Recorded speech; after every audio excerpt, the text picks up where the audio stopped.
ETF index mutual funds నేర్చుకుని stock మార్కెట్లో రాణించాలనుకుంటున్నారా? వెంటనే ఈ నెంబర్కి కాల్ చేయండి. సో రస్తా గారు, సోషల్ ఇంపాక్ట్ చాలా ఎక్కువగా ఉంటుంది. ఎవరైతే ఆయన హార్దిక పాండ్యా అనే పర్సన్ చిన్న వ్యక్తి అయితే కాదు, క్రికెటర్గా మనందరికీ సుపరిచితుడే. నటాషా వాళ్ళ వైఫ్ రీసెంట్గా న్యూస్ మనం వింటూ ఉంటే డివోర్స్ అన్న పదం వింటూ ఉన్నాం. అండ్ ఆవిడ ఇన్స్టాగ్రామ్ పేజ్ చూసినా పాండ్యా అనే నేమ్ని తొలగించడం జరిగింది.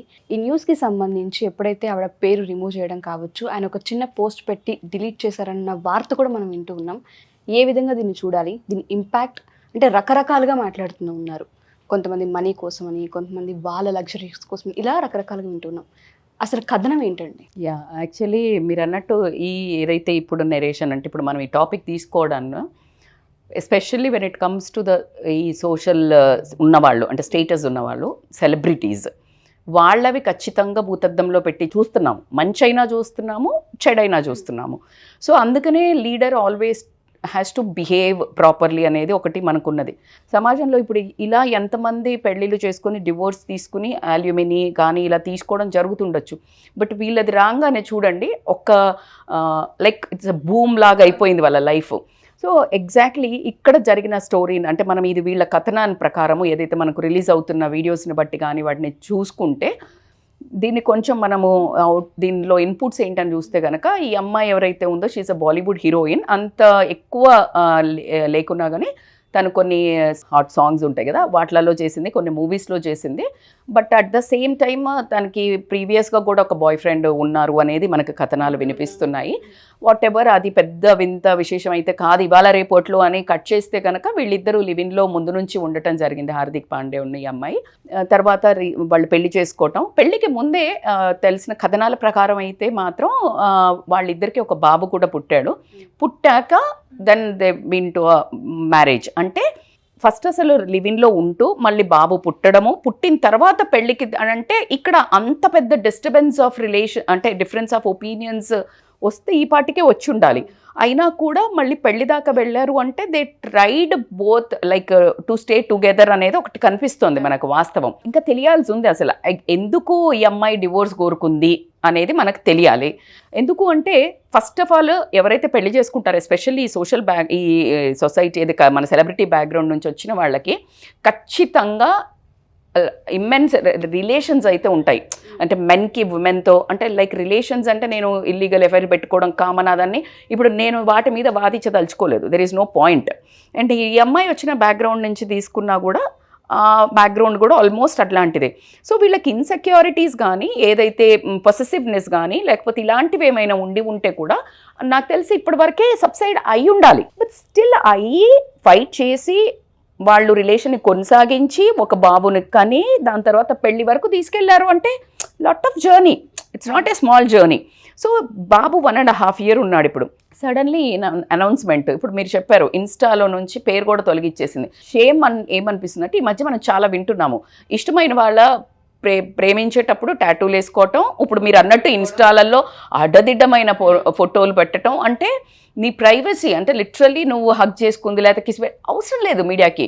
నువ్వు ఫొటోస్ పెట్టు, చక్కగా ఉన్నాయి, నువ్వేమైనా సెలబ్రేట్ చేసుకునే మీ హ్యాపీనెస్ మాతో షేర్ చేసుకో. But why that obscene things అనేది మనకి ఇప్పటి వరకు అర్థం కాలేదు. అదే అంటారు దరిద్రం, నువ్వు అప్పుడు అతియే మళ్ళీ ఇప్పుడు అతియే. ఈజీగా ఒక నేమ్ తీసేసింది ఇన్స్టాలో. బట్ మీ ఇద్దరికి పుట్టిన కొడుకు, so what is that immature behaviour to take? So అది తీసేసింది. సో ఇప్పుడు తనకి ఒకటి ఏంటి అంటే 167 crores ఏమో వర్త్ అంట మన హార్దిక్ పాండే వీడియో ప్రకారంగా మనకు రిలీజ్ అయిన దాంట్లో 70% ఆయనకి అల్యూమిని పోతుంది అనేది మనకు వార్తలు వినిపిస్తున్నాయి. But at the same time ఇంకా అఫీషియల్గా రిలీజ్ చేయలేదని కొంతమంది అంటున్నారు. బట్ ఇక్కడ మాట్లాడాల్సింది ఏంటంటే వాళ్ళ అమ్మ పేరు మీద ఉంది, ఇవ్వక్కర్లేదు, అవన్నీ పక్కన పెట్టండి. ఇక్కడ మాట్లాడాల్సింది ఏంటంటే why this direction is going. అసలు గోల్డ్ డిగ్గర్ అనే పేరుతోటి ఇప్పుడు చాలా ఎక్కువ వైరల్ అవుతుంది. అమ్మాయిలు డబ్బున్న వాడిని చూసి పెళ్లి చేసుకుని, పెళ్ళి అంటే ప్రేమ కాదు, లస్ట్ కాదు, love neither lust, it's a purely A money gambling game. అంటే డబ్బున్న వాడిని చేసుకొని దాని తర్వాత ఏదో ఒక కారణాల వల్ల అయినా డివోర్స్ చేస్తున్నారు అనే ఎలిగేషన్ విమెన్ మీద రావడం యాజ్ ఎ విమెన్గా I'm feeling so awkward, weird and shame. అంటే ఒకవైపు ఇప్పుడు డివోర్స్ తీసుకునే వాళ్ళని ఇప్పుడు డివోర్స్ ఇట్లా తీసుకుంటుంది పిచ్చిగా తయారైనరు అని నేను మాట్లాడదామనే వాయిస్ ఒకవైపు నన్ను ఇటువైపు తీసుకువెళ్తుంటే, ఒకవైపు మనసులో రియల్గానే డివోర్స్ చాలా అనివార్య కారణాల వల్ల, ఇబ్బందుల కారణాల వల్ల వాళ్ళకి చాలా గృహహింస కానివ్వండి, ఏదైనా కానివ్వండి, మానసికంగా వాళ్ళని ఇబ్బంది పెట్టే వాళ్ళ దగ్గర నుంచి తీసుకునే వాళ్ళను కూడా ఈ ఒక వర్గంలో వేయాల్సి వస్తుంది. కాబట్టి వాళ్ళు ఎక్కడ మనసు నొచ్చుకునే అవకాశం కూడా ఉంది ఇక్కడ సొసైటీలో. So divorce is not a dirty thing when it comes to the real problems. ఈ విమెన్ని బరతగించారు, ఎందుకు డివోర్స్ల మీదకి వెళ్తున్నారు అని మాట్లాడితే, ఇప్పుడు ఈ పాయింట్ ఆఫ్ వ్యూలో మనకి లగ్జరీస్ ఇవన్నీ ఉన్నాక ఎందుకు వెళ్తున్నారు అన్నీ తెలుస్తుంది. అబ్బా సెలబ్రిటీస్ ఈ అబ్బాయిని చూస్ చేసుకున్నప్పుడే ఈ అబ్బాయికి ఇలా ఉంటుంది అని ఒప్పుకొని, అంటే mind preparation before you choose a partner in which criteria they are, like in which field they are, నీకు ఎలాంటి ఇన్సెక్యూరిటీ వస్తుంది అదంతా ప్లాన్ చేసుకున్న తర్వాత now you can't show that reasons until unless it is a physical abuse, right? So physical abuse అయితే ఆమె ఈ పాటికి రోడ్డు మీద పడిపోయి వీడియోలు పెట్టేసి ఉండేది. So it is not shown this. So నేనేమంటున్నాను అంటే, ఎందుకు పెరిగింది అని అంటే, మంచికి అనుకోవచ్చు, చెడుకు అనుకోవచ్చు. ప్రతి ఒక్క point it has advantages, it has disadvantages. Why women are more going into the అంటే మనం చెప్పుకోవాల్సింది, ఇప్పుడు మనకి ఇంటర్నేషనల్లీ మన సర్వే కనుక ఫ్యామిలీ సర్వే చేసినట్టయితే డివోర్సెస్ ఫ్రమ్ 2008 నుంచి 2020 వరకు తీసుకున్నట్టయితే it has increased from 1% to 2.3%. అయితే దీన్ని ఎందుకు పెరిగింది మేడం అంటే, నేను పాజిటివ్గా చూపించగలుగుతాను, నెగటివ్గా చూపించగలుగుతాను. What is your person which way you are fit into the అనేది మనం ఆలోచించుకోవాలి. పాజిటివ్గా తీసుకున్నాము అంటే, భయంకరంగా తాగి వస్తున్నాడబ్బా, భయంకరంగా ఫిజికల్ అబ్యూస్ చేస్తున్నాడు, భయంకరంగా అంటే ఆ అమ్మాయికి మానసికంగా హింస, అంటే అసలు బ్రతకడానికి ఒకప్పుడు మెన్ ఎందుకు కావాలి అని అంటే ఎకనామికల్ సపోర్ట్, బ్రతకడానికి ఇంటికి పోతే అమ్మ నాన్న మళ్ళీ పెంచలేరు, పోషించలేరు, అందరూ ఒక నార్మల్గా ఉండేవాళ్ళు, సోషల్ స్టిగ్మా ఉండేది, సోషల్ కల్చర్ ఉండేది. ఈ భయభ్రాంతులు, నేను పోతే ఎలా బ్రతుకుతాను, నేను ఇంకా నా పిల్లల్ని ఇంకెవడో పోషిస్తాడు, ఇది ఒక భయంతో కలిసి ఉండేవాళ్ళు. ఇప్పుడు ఏమైంది అని అంటే, వర్క్ ఫోర్స్ పెరిగింది, వర్క్ ఫోర్స్ పెరిగి ఇండివిజువాలిటీ ఇండిపెండెన్స్ పెరిగింది. కాబట్టికే people are taking using that as a weapon.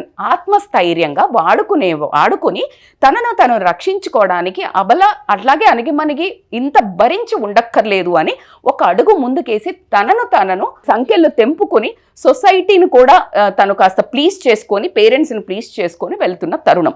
ఇది మంచి యాంగిలే. ఎందుకంటే మనం వాళ్ళను అక్కడే ఉండు అని చెప్పడానికి లేదు.